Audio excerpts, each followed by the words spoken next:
Hello folks and welcome to the season review of Season 3 of this year's Home FC Save, which is going out 4 nights a week over on Twitch, twitch.tv/LOLLUJO. In fact, if you're watching this video and it first comes out, I'm streaming tonight, about 9 o'clock tonight, twitch.tv/LOLLUJO. You can see the transfer window and probably start of Season 4. But as you can see, Season 3 has been a roaring success. We've done back-to-back promotions.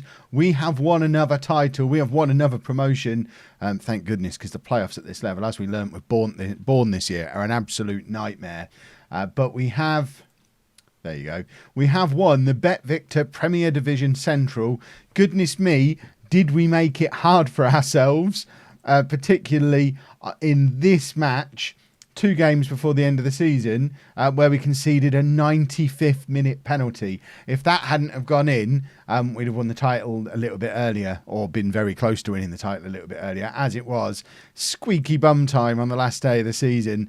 But thankfully, we managed to pick up a 3-0 win, Royston winning as well to finish level on points with us. It's been the story of Home and Royston in the Bet Victor Premier Division Central this season. The two of us finishing 15 points clear of 3rd place, and I mean 27 points clear of the team just outside the playoffs. We're both good sides, and if there's any justice in the world, Royston come up with us because they absolutely deserve it. I mean, there's some big names in these playoffs. So #United, Nuneaton. It's gonna be tough for Royston to join us. I don't know how many teams come out of this playoffs because it's like divisional. It's the quarterfinals of the playoffs, but it goes across all of the regional divisions, doesn't it? As we found in Bourne. So I think there's 5 teams come up out of the playoffs. Does that sound right? That probably isn't right. Lots of teams coming up in the playoffs anyway. Couple of other wonderful pieces of news from this season. As you can see, we had the top scoring player in the division in what was one of the most embarrassing moments I've ever had on the internet, because bearing in mind I manage a team called Home that I created and even have stylish t-shirts for. It took me about 6, it didn't even take me, it took the chat, because I still didn't notice. It took about 6 matches for us to realise we had a player called Sherlock at Home. And not only do we have a player called Sherlock, but once he eventually got into the team, he got 38 goals from 35 starts in all competitions. He was absolutely scoring for fun. Top scorer in the division. We also had the top average rating in the division through Martin Dickinson, who unfortunately did leave us partway through the season. We managed to finally get him tied down to a proper contract after he came through our youth system and refused to sign a contract for a long time. We finally got him to sign one, but almost immediately on signing it, clubs started to sniff around, and we were turning down as many offers as we could, but it got to the point where he couldn't understand why I was turning down offers from championship teams. We couldn't force more money out of them. The board accepted a £6,000 offer over my head, which I managed to argue with and get that overturned. But ultimately, it was pretty clear we were going to have to sell him on the cheap. So he went to Coventry, £7.75 thousand, less than £8,000. But we did get a loan back till the end of the season for free, which, as you can see, quite an impressive loan back, averaging a 7.99 in those final 7 games.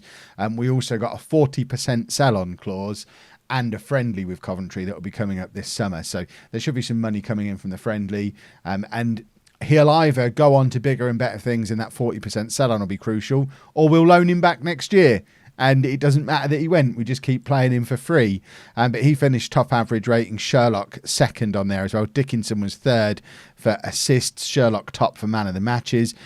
Former channel legend Livesey Mason joint top with him. Adam Civita, 19 clean sheets over the course of the season. The only man to be a star for both versions of Home, because he was in the team on YouTube last year, and he's now a star of the Twitch team as well.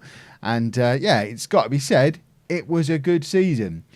Transfer-wise, this is how it all started. We brought back some of our lost heroes right at the start of things. The Hunchback, Terry, Dan McBeam, who ended up coming in right at the end of last season. These players all making their returns to the club. And I think what we learned was, let's not be too nostalgic, because Dan McBeam, probably the pick of the bunch, but even he only got 5 goals.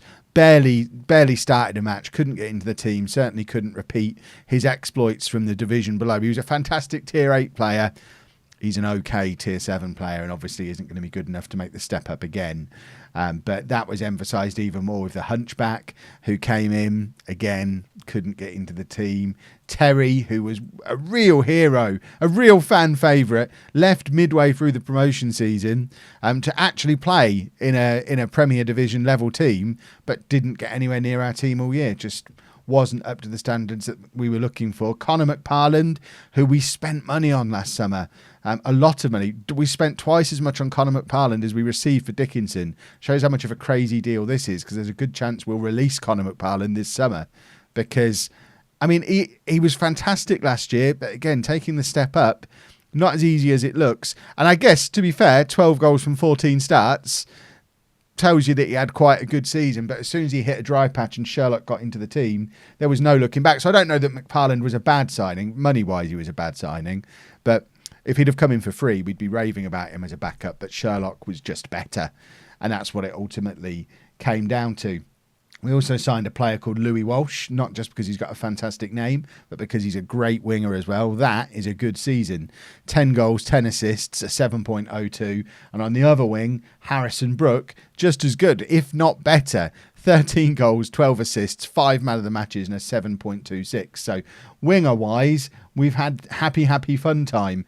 In addition to having a Sherlock, we also had a Watson. He got renamed Dr. Watson over the course of the season because obviously you have to. We're home. We've got a Sherlock. We've got a Dr. Watson. He was a fairly regular player for us in the midfield there. Ryan Suckling came back but never played. Gavin Jones is another one who came back but never played. It might be a bit early to start bringing them all home because I don't think they're good enough.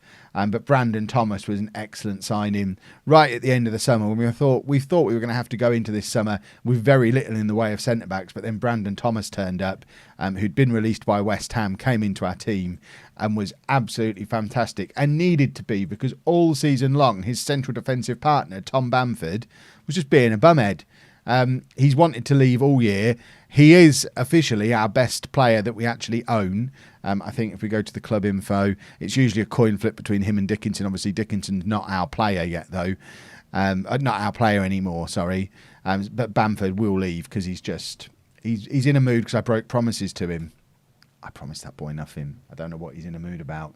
Youth intake-wise, though, exciting news. As you can see, we have the greatest named regen in the history of the world, Rudiger Leonhart, a 16-year-old German right-winger who came through the youth system on this year's youth intake. Only got 1.5-star current ability, but that does put him at Dan McBeam's level already, and Dan McBeam was a regular super sub for us this year. And this guy has 5-star potential ability. So expect to see more of Rudiger Leonhart in this coming season. Also looking at youngsters. One of them went out on loan. Where is he? Isaac Nyondo was the star of last year's youth intake. An 18-year-old Belgian under-20 international. 2-star current ability, 4.5-star potential ability. He spent the season out on loan at Belper, where it would have been nice to see him score a few more goals.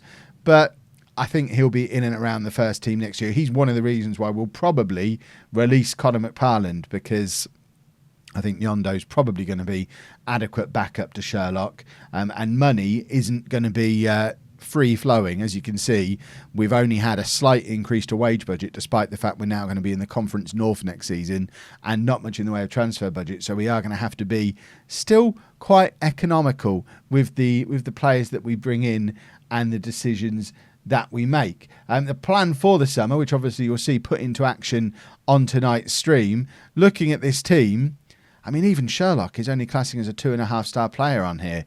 Our entire attack looks like it needs a refresh. Our best players are largely players who've come through our youth system. Dickinson will try and get back on loan again. Cameron Drury came through the same youth intake as Dickinson, but he hasn't decided to go fancy off into the championship like Mr. Fancy Pants. He's signed a contract extension. He's actually the player who gave away the penalty, that 95th minute penalty right at the end of the season, and could have cost us promotion. Luckily, didn't, and he's emerged as our best central midfield player. already a Conference North level player, could become a League Two player in the future. Cameron Drury might be one of those players who is with us for the long, long term. 78 games already at the age of 18. Cameron Drury is going to stick around for a while if we can avoid having to sell him. So he's probably the star man that we're building around. Dickinson will try and get back. Thomas will be able to keep. Bamford's already said he's going, so we need a defensive partner for Thomas. And then it's kind of rebuild the attack, but not get too excited with it, because obviously we've got Leonhart to go there, we've got Nyondo to go up there, we have got some youngsters to bring through, and with the money situation that we're in, that's kind of the route we're going to have to go, developing youngsters. Nick Brodie, another one who came through our youth system, 112 appearances for us now. He is our club captain at age 19. Is probably the best of the attacking midfield bunch, apart from maybe Louie Walsh gets the nod there. We'll just double check in on the records and the best 11s before we end this little season review. So Conor McParland still our all-time top goal scorer, 39 goals. If Sherlock is our starting striker next year, he beats that by Christmas. Carl Rushton, who's now playing for North Ferriby and not exactly setting the world alight, had most goals in a season, but obviously that record is now beaten by Sherlock. Brodie's still top appearance maker as well, and Sherlock's also beaten Conor McParland's record there.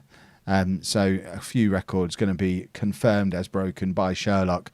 And the big thing I guess I've learned is don't spend 14 grand on players when superstar players like Dickinson can only go for 8 grand. Because that makes the McParland deal look awful. I almost think I need to keep him around just to try and get some money back on the transfer. But that's probably the wrong reason to decide to keep a player. We'll see, I guess. But that concludes our season review for season 3. It's back-to-back promotions now for Home Football Club, and we are going to be in tier 6 starting on tonight's stream. Conference North, presumably. I think that's where we went last year, but I guess it could end up being Conference South, and I hope to see lots of you there. Twitch.tv/LOLLUJO. If you've enjoyed this video, please make sure you leave a nice big thumbs up on there for me. Subscribe to the channel for daily Football Manager videos, and thank you very much for watching.